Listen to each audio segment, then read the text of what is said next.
Olá, tudo bem? Sou Gabriel de Oliveira Ferreira, aluno do sexto semestre de Gestão do Agronegócio do campus UNB de Planaltina. Hoje vou apresentar um pouco sobre o meu trabalho, que é os riscos da ADBs do Brasil em relação ao mercado da soja. Inicialmente, para estabelecer se existe essa dependência e os riscos que isso poderia trazer, a gente vai fazer uma análise histórica em relação a grandes commodities anteriores à soja. E a gente percebe que tanto o açúcar como o café tiveram períodos de ascensão e posteriormente de declínio. Geralmente nesse período de declínio, por haver dependência da economia de maneira geral, acabava prejudicando como um todo a economia nacional.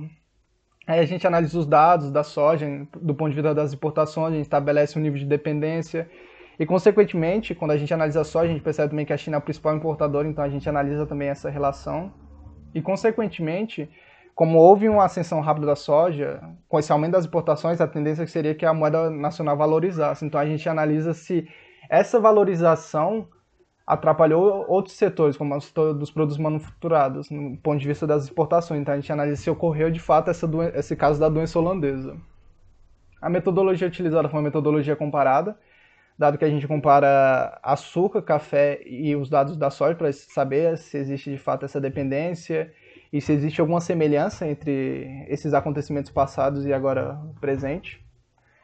Uma coisa que a gente percebe é que o açúcar e o café, eles representaram mais de 50% das exportações nacionais nos seus respectivos períodos e que houveram motivos para seus respectivos declínios, que no caso do açúcar foi a quebra do monopólio, com a saída dos holandeses do Brasil indo para a América do Norte, fazendo concorrência.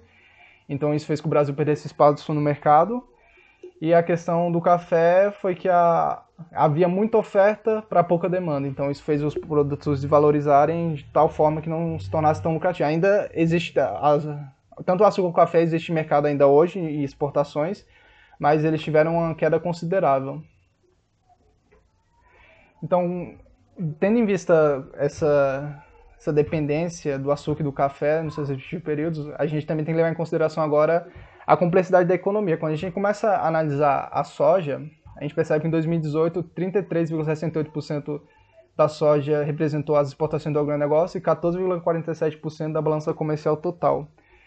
Com isso, a gente percebe que, por mais que não seja na mesma proporção que o açúcar e o café, sendo que os períodos são muito anteriores, então era menos complexa a economia, os itens exportados e tudo mais, a gente não pode ignorar que a soja tem de fato uma relevância para a economia nacional, sendo o principal produto exportado na balança comercial em 2019. Com isso, a gente percebe que a China ela é o principal importador. Em 2018 importou 67,41%. De certa forma existe um monopólio, né, do ponto de vista de quem compra. Então, ter só um único cliente talvez não possa ser tão vantajoso. Então, tendo isso em vista, de fato existe uma certa dependência, não grande da mesma como houve em períodos anteriores, mas isso não deve ser desconsiderado. E assim como houveram riscos que fizeram a queda do açúcar e do café, no caso da soja, a gente deve ficar atento a essa relação dessa dependência, porque o Brasil necessita da China para vender quase 70% da sua soja, então isso deve ser analisado.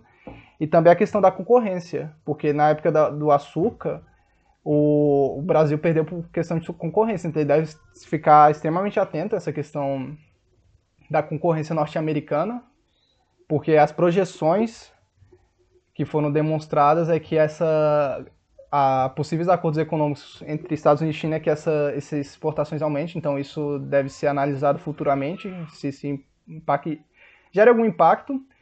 E olhando os dados da soja, ela está em ascensão, mas houve uma queda nos anos de 2018 e 2019, assim como é demonstrado no trabalho e citado. E quando a gente analisa a questão da doença holandesa, a gente percebe que outros setores não perderam relevância com a ascensão da soja. Na verdade, alguns se mantiveram e outros cresceram, assim como é demonstrado no trabalho, então a gente não constatou isso. Então, no mais, é isso. Muito obrigado pela oportunidade e até mais.